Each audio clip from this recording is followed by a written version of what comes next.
The next item inside the box is this book cover from junior high school. Now, these days they call it middle school, but in my day it was junior high. And we made these out of brown paper bags that came with our groceries. No delivery of groceries in those days. We just get things and bring them home in brown paper bags, and many of them became book covers. This one, like most students who got bored in class, I doodled.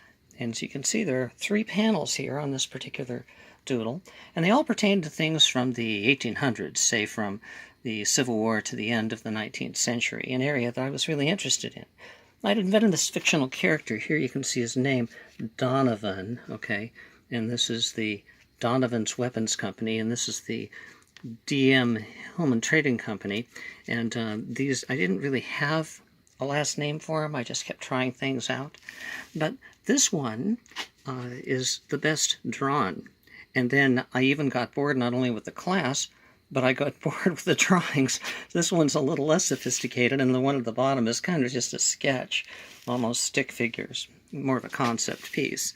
Anyway, I kind of like this because I had taken an art class in 7th grade, and I didn't really learn much, but you'll notice there's different lengths to these shadings of the sky, little short ones and longer ones. I like the shape of this sort of palm tree that's coming over like a hand.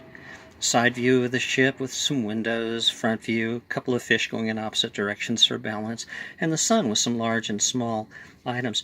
This was possible because I had a pen that had 4 colors in it. You would put down the black, the green, the red, or the blue, and when you push those down, that's the point that would come out of the end of the pen, so you could do some color sketching. Then here's kind of a cross mark piece by the fish to make the water.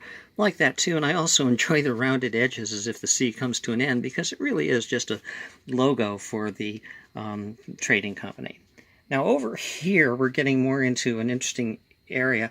I devised this whole encampment around the Civil War called Bayonet.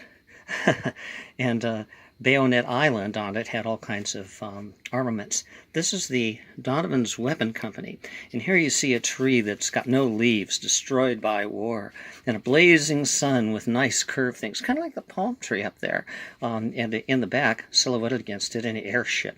And another airship here. Now you notice these are gliders, there's no propellers or propulsion, so I was hypothesizing that these things would be set up kind of like by big slingshots sent up rails and into the air and launched in order to surveil the enemy. Cannons, some cannonballs, and this was 7th grade definitely that I had learned this in, so it had to be later than that, because I got these converging lines for perspective from 7th grade art teacher, and I'll talk more about him later. He was a character. Over here we have the Donovan's Cinetoscope Company. Anyway, you see kind of a villain type with a movie camera, which then the hand points over at the recording device, which is kind of like an Edison audio machine, a cylinder machine. And then it points over here to the projector, which then puts the movie up there. And of course, in that day and age, there was no such technology, but still, in the early 1800s, if there had been, it might look something like this. So, as you see, my boredom in class got away with me, and there's probably a lot of things I should have learned and didn't because I was spending too much attention doing these 3 panels when, as you see, they got progressively more disinterested. Anyway, that's it for this item, and we'll come back and see you again next time with something else that is in the box.